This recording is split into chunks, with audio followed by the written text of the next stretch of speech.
पुण्याच्या Hinjawadi IT park मधील रस्ते मुसळधार पावसामुळे पाण्याखाली पाणी साचल्यानं नाले सफाईवरून सुप्रिया सुळेंचा निशाणा।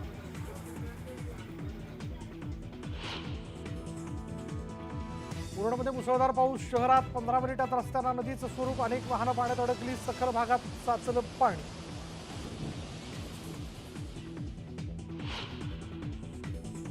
मुंबईला पुढचे 3 तास हवामान खात्याकडून रेड अलर्ट। तर मुंबईसह कल्याण डोंबिवलीत मुसळधार पावसाला सुरुवात, काही सखल भागात पाणी साचल्याची भीती।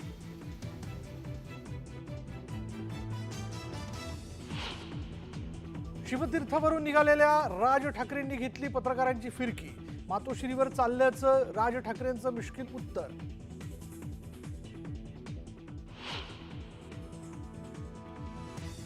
राज ठाकरेंच्या सभांना गर्दी होते पण मतं मिळत नाहीत। ठाकरे बंधू एकत्र येणार असल्याच्या चर्चांवर अनौपचारिक गप्पांमध्ये शरद पवारांचं विधान।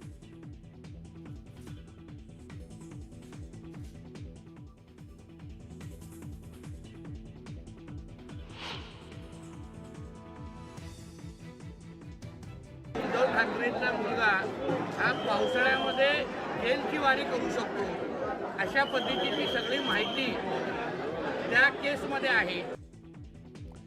आदित्य ठाकरे पावसाळ्यापर्यंत जेलमध्ये जातील या गोष्टीवरून लक्ष हटवण्यासाठी ठाकरे बंधू एकत्र येण्याच्या चर्चा। नितेश राणेंचा उभाटावर हल्लाबोल।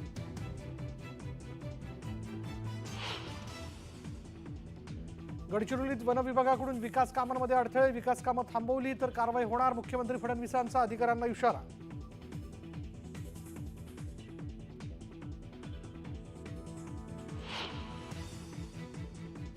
हगवणे मायलेखांसह 6 आरोपींना 14 दिवसांची न्यायालयीन कोठडी। जेसीबी गैरव्यवहार प्रकरणी राजगुरुनगर कोर्टाचा निर्णय।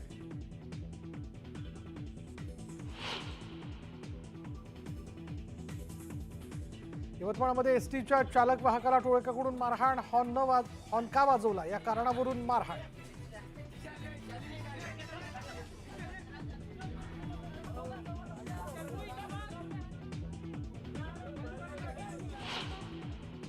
करूया। पिंपरी चिंचवडमध्ये मुसळधार पावसाला सुरुवात झालेली आहे। हिंजवडी आयटी पार्क मधील रस्ते जे ते सगळे पाण्याखाली गेले। पाणी साचल्यामुळे नाले सफाईवरून सुप्रिया सुळेंनी निशाणा साधलेला आहे।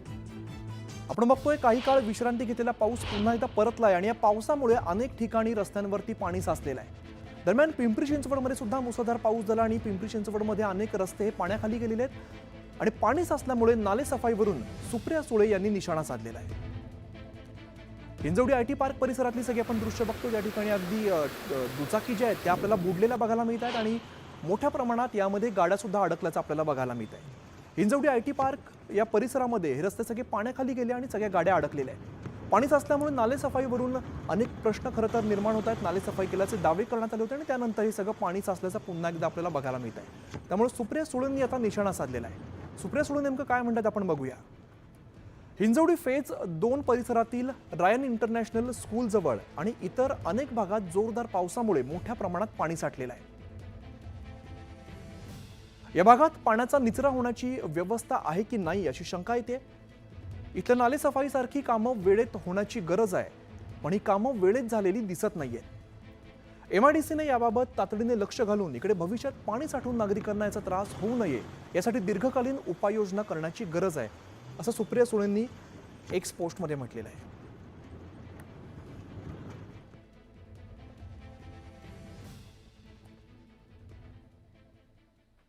तर पिंपरी चिंचवड शहरात मुसळधार पाऊस सुरू झालेला आणि शांतीनगर इंद्रायणी नगर हा जो रोड आहे आणि टेल्को रोडवरती मोठ्या प्रमाणात पाणी साचलेलं आहे। पाणी साचल्यामुळे महापालिकेच्या नाली सफाईची आता पोलखोल झालेली आहे। अगदी काही काळ पडलेल्या पावसानंतर रस्त्यांवरती मोठ्या प्रमाणात पाणी साचायला सुरुवात झालेली आहे। ज्या रस्त्यांवरती इतर वेळेला मोठी वाहतूक असते, रहदारी असते, ट्रॅफिक बघायला मिळतो, त्या रस्त्यावरती आता पाणी साचल्याचं सध्या चित्र आहे। पिंपरी चिंचवडमधली सगळी दृश्य शांतीनगर इंद्रायणीनगर रोडवरती मोठ्या प्रमाणात पाणी साठले, त्यामुळे पालिकेच्या नाले सफाईची आता पोलखोल झालेली आहे।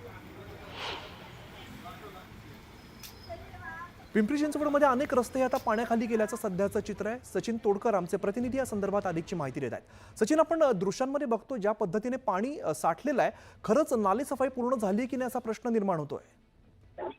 आम्ही खरं तर काही वेळापूर्वी थोडासाच पाऊस झाला होता, मात्र थोड्याशा पावसाने पिंपरी चिंचवड शहर असेल, हिंजवडी असेल, भोसलेवाडीचे परिसर असेल, या सर्व परिसरामध्ये मोठ्या प्रमाणात पाणी साचलं होतं. मात्र सध्या परिस्थितीमध्ये पाऊस स्थिरावला आहे. पाऊस कमी झाल्यामुळे रस्त्यावरील पाणी ओसरण्यास सुरुवात झाली आहे आणि वाहतूक थोड्या प्रमाणात परत सुरळीत होत आहे.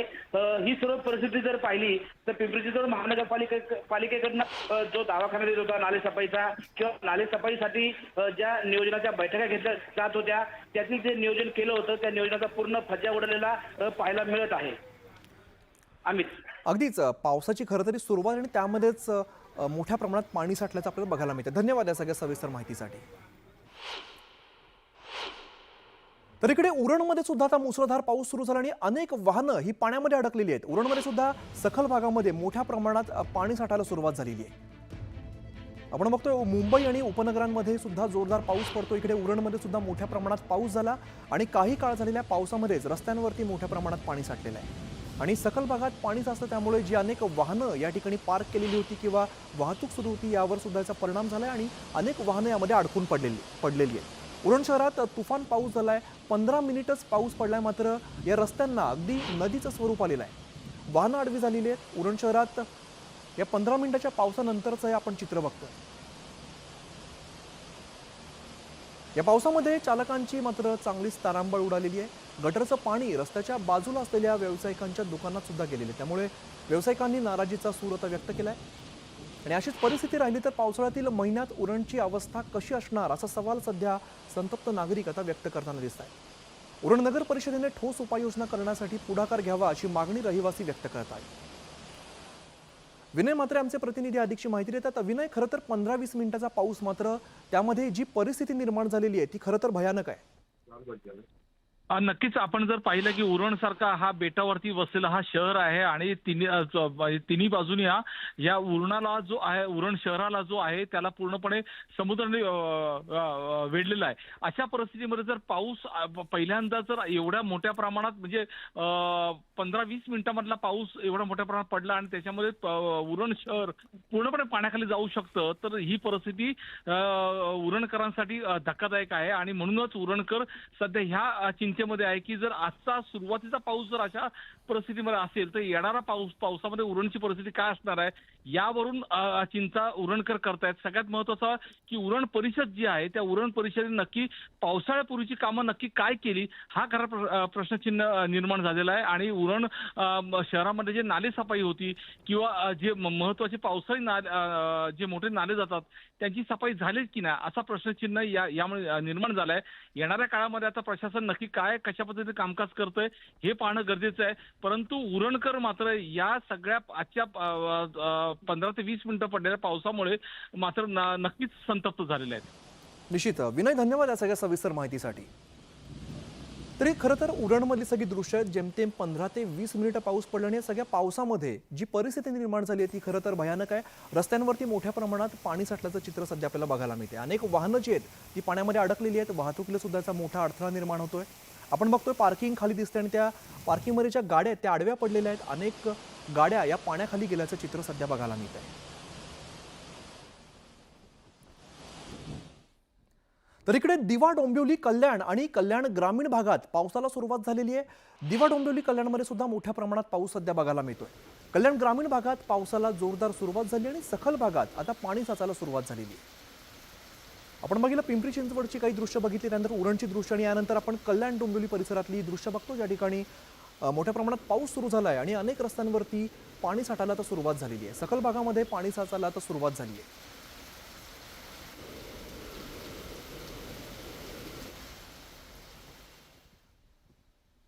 दक्षिण रायगडसह जिल्ह्यात जोरदार पावसाच्या सरी बरसत आहेत. महाड, पोलादपूर, अलिबाग, मुरुड, पाली आणि नागाठाणे तालुक्यामध्ये मध्यम स्वरूपाचा पाऊस पडतोय.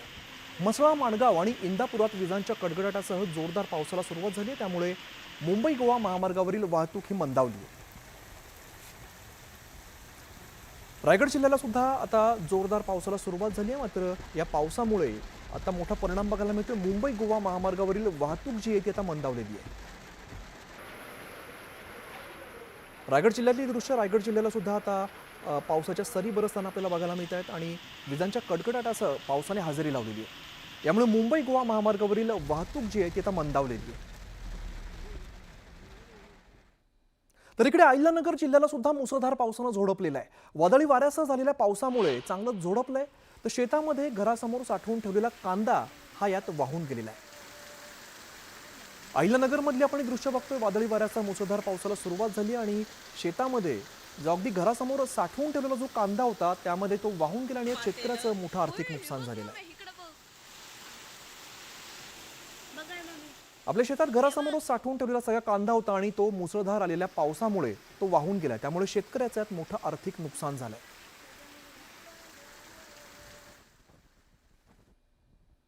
मुंबईसाठी पुढील 3 तास हवामान खात्याकडून रेड अलर्ट जारी करण्यात आलेला आहे. मुंबईत त्याचबरोबर उपनगरात पावसाला आता जोरदार सुरुवात झाली आहे. दक्षिण मुंबईमध्ये जोरदार पावसाला सुरुवात झाल्याची माहिती आता समोर येते. राज्यात अनेक ठिकाणी आता पावसाला पुन्हा एकदा सुरुवात झालेली आहे. काही काळ विश्रांती घेतलेला पाऊस पुन्हा एकदा बरसायला सुरुवात झालेला आहे. आपण बघितलं पिंपरी चिंचवड असेल, उरण असेल, त्यानंतर कल्याण डोंबिवली आणि मुंबई अनेक ठिकाणी पावसाला सुरुवात झाली आहे. काही काळ विश्रांती घेतलेला पाऊस पुन्हा एकदा बरसतोय आणि इथून पुढे 3 तास मुंबईकरांना रेड अलर्ट देण्यात आलेला आहे. दक्षिण मुंबईत सुद्धा पावसाला सुरुवात झाल्याची माहिती समोर येते.